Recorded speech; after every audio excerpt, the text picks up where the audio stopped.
இந்த ஐஸ்கிரீம் நான் யாருக்கு கொடுக்க போறேன்னா சபரிக்கு நான் இதுல growth எனக்கு பார்க்க முடியல. கமருதீன் மறுபடியும் ஆரம்பிச்சிட்டார் போல. ஒவ்வொரு வார்த்தையோட முடிவிலையும் பாத்தீங்கன்னா ஒன்னும் ஆரோர கிட்ட சண்டை போடுவார், இல்லைன்னா பார்வதி கிட்ட சண்டை போடுவார். ஆனா நிறைய நேரம் பாத்தீங்கன்னா பார்வதி கிட்ட தான் சண்டையை போடுவார். அதனால அஃபெக்ட் ஆகுறது அவங்க தான், ஆரோர கிடையாது. கடைசி வாரம்லாம் என்ன யோசிச்சார் அப்படின்னு பார்த்தோம்னா, பார்வதி கிட்ட இதுக்கப்புறம் பேசவே கூடாது அப்படின்னு யோசிச்சுட்டு இருந்த கமருதீன் அவர்கள் இல்ல பார்வதி கிட்ட பேசலாம், லவ் பண்ணலாம் அப்படிங்கிற மாதிரிலாம் நோக்கத்துல பேசிட்டு இருந்தார். அதுக்கப்புறம் ஆரோர கிட்ட பேசி புரிய வைக்கிற அப்படிங்கிற மாதிரிலாம் பார்வதி கிட்ட சொல்லிட்டு இருந்தார். இந்த வாரத்துல பாத்தீங்கன்னா இந்த வாரத்தோட முடிவுல, அதாவது வெள்ளிக்கிழமை நைட்டு ஒரு பிளான் பண்றாரு. என்ன அப்படின்னு பாத்தீங்கன்னா, பார்வதி கிட்ட இதுக்கப்புறம் நம்ம டச் வச்சு கூடாது, இந்த வாரம் ஆரோர கூட தான் நம்ம டிராவல் பண்ணணும் அப்படிங்கிற மாதிரி எல்லாம் முடிவு எடுக்கிறாரு. நேற்றுக்கு ஐஸ்கிரீம் டாஸ்க் ஒன்று கொடுத்தாங்க இல்லையா, அதுல இருந்து தான் இந்த சம்பவங்கள்லாம் நடந்திருக்கு. அதெல்லாம் என்ன அப்படிங்கிறத இந்த வீடியோல முழுசா பார்க்கலாம். இந்த வீடியோக்கு போறதுக்கு முன்னாடி நம்மளோட சேனலை சப்ஸ்கிரைப் பண்ணாதவங்க சப்ஸ்கிரைப் பண்ணி வச்சுக்கோங்க. லைக்கை போட்டுட்டு வீடியோ பாருங்க. நேற்றுக்கு ஐஸ்கிரீம் டாஸ்க் நடந்துச்சுல, அந்த ஐஸ்கிரீம் டாஸ்க்ல பார்வதிக்கு யாருமே பாத்தீங்கன்னா ஐஸ்கிரீம் கொடுக்கவே இல்லை. ஆனா எக்ஸ்பெக்ட் பண்ணிருப்பாங்க கமருதீன் கொடுப்பார் அப்படின்னு சொல்லிட்டு. ஆனா கமருதீன் என்ன பண்ணாருன்னா ஆரோருக்கு கொடுத்தாங்க. ஆனா அதுக்கு முன்னாடி ஆரோரை கமருதீனுக்கு ஐஸ்கிரீம் கொடுத்தாங்க. அதுக்கப்புறம் பார்வதிக்கு யாராவது கொடுப்பாங்க அப்படின்னு சொல்லிட்டு எக்ஸ்பெக்ட் பண்ணி பார்த்தா பார்வதிக்கு யாருமே கொடுக்கல.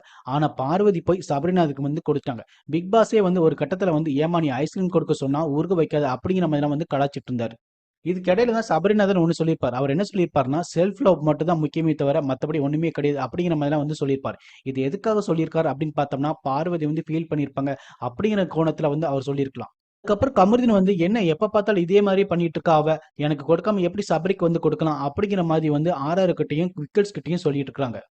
சபரிக்கு ஐஸ்கிரீம் கொடுக்குறா, எனக்கு கொடுக்கல, இப்படிதான் ஒவ்வொரு தடவையும் பண்ணிட்டு இருக்கான், நான் எக்ஸ்பெக்ட் பண்ணுவேன் ஆனா அது உடைச்சிருவான் அப்படிங்கிற மாதிரி கமருதீன் ஃபீல் பண்ணி பேசிட்டு இருந்தாரு.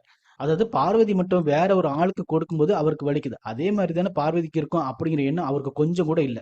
பார்த்தோம்னா பார்வதிக்கு முன்னாடியே ஆரோரை கூப்பிட்டு சைக்கிள்ல சுத்துறது, முன்னாடி உட்கார வச்சு ஜாலியா ஃபன் பண்றது அப்படிங்கிற மாதிரிலாம் கமருதீன் பண்ணிட்டு இருந்தாரு. ஃப்ரெண்டு தான் இல்லைன்னு சொல்லல, இருந்தாலும் முன்னாடி இருக்கிறது அவரோட கேர்ள் ஃப்ரெண்ட் அப்படிங்கிற எண்ணம் கொஞ்சம் கூட அவருக்கு இல்ல. அதனால அவங்களுமே ஃபீல் பண்ணுவாங்க அப்படிங்கறது யோசிச்சிருந்தா இப்படிலாம் அவர் பண்ணிருக்கவே மாட்டாரு. அப்புறம் விக்ரம் என்ன சொல்லாருன்னா, ஏன் இப்படிலாம் புரிஞ்சுக்கிற, நீ ஆரோருக்கு கொடுத்த, அவ சபரி கொடுத்தா, இது ஒரு டாஸ்க் தான் அப்படிங்கிற மாதிரி பத்திலாம் விக்ரம் பேசுறாப்புல. ஆனாலும் கமருதீன் பாத்தீங்கன்னா அப்படிலாம் முடியவே முடியாது, நான் இதுக்கப்புறம் அவகிட்ட டச்லயே இருக்க போறது இல்ல, அவ இந்த மாதிரி தான் ஒவ்வொரு தடையும் பண்ணிட்டு இருக்கா அப்படிங்கிற மாதிரி கமருதீன் சொல்லிட்டு இருக்காரு. அன்னைக்கு பார்த்தோம்னா நெய் பாட்டிலுக்காக சண்டை போட்டாங்க. ஒரு ஸ்பூன் நெய்க்காக எல்லாருமே உட்கார்ந்துட்டு இருந்தாங்க. பார்வதி ஒரு சின்ன தப்பு செய்வாங்களா அப்படின்னு சொல்லி எல்லாருமே எதிர்பார்த்துட்டு இருந்தாங்க. ஏன்னா அவங்கள வச்சு செய்யலாம் அப்படிங்கிற மாதிரி எல்லாருமே எதிர்பார்த்துட்டு இருந்தாங்க. அப்பதான் நெய் எடுக்காதப்பா எடுக்காத அப்படின்னு சொன்ன ஒரு காரணத்துக்காக அந்த வாரத்துல பிரிஞ்சுட்டு ஆர்ஆர் கூட ஜாலியா ஃபன் பண்ணிட்டு இருந்தாரு. இந்த மாதிரி ஒவ்வொரு வாரத்துக்கும் ஏதாவது ஒரு ரீசனை சொல்லி அடுத்த வாரத்துக்கு அவங்க கூட டைம் ஸ்பெண்ட் பண்ணக்கூடாது அப்படிங்கிற மாதிரி எல்லாம் பாத்தீங்கன்னா கமருதீன் பேசிட்டு இருக்காரு. இருந்தாலும் பார்வதிலாம் சில நேரம் அழுகும்போது கூட கமருதீன் போயிட்டு கட்டி அணிச்சு அழுகாத கஷ்டப்படாத அப்படின்லாம் சொல்லியிருக்காங்க. கால் வலிக்கும் போது கூட கால் அமுத்தி எல்லாம் விட்டுருக்கிறார் போல. அதே மாதிரி வெசல் வாசிங் எப்போலாம் ரொம்பவே ஹெல்ப் பண்ணிருக்காரு. இப்படி நிறைய ஹெல்ப் பண்ணிருக்காரு, நிறைய பேசியிருக்கிறாரு, நல்லா ஆறுதலா இருந்திருக்காரு. இருந்தாலும் பாத்தீங்கன்னா வாரத்தோட முடிவுல பார்வதி வேண்டாம் அப்படிங்கிற முடிவுக்கே வந்துடவும் செய்யறாரு. வீணா கிட்டையும் இதே தான் சொல்றாரு, என்னுடைய கேம் பிளே வேற, அவளுடைய கேம் பிளே வேற, அவளோட தாட்டே வேற, என்னுடைய தாட்டே வேற. அப்புறம் சபரிக்கு அவ ஐஸ்கிரீம் கொடுத்துதான் என்னால ஏத்துக்கவே முடியல, அவ எனக்கு கொடுப்பான்னு சொல்லிட்டு நான் எதிர்பார்த்துட்டு இருந்தேன், ஆனாலும் அவ எனக்கு கொடுக்கல அப்படிங்கிற மாதிரி தான் சொல்லிட்டு இருந்தாங்க.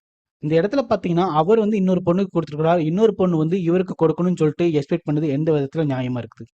அந்த இடத்துல வியனா கரெக்டா சொல்றாங்க, ஏப்பா கமுது நீ ஆர்ஆருக்கு கொடுத்த, ஆர்ஆர் உனக்கு கொடுத்தாங்க, அது கரெக்ட் தான்.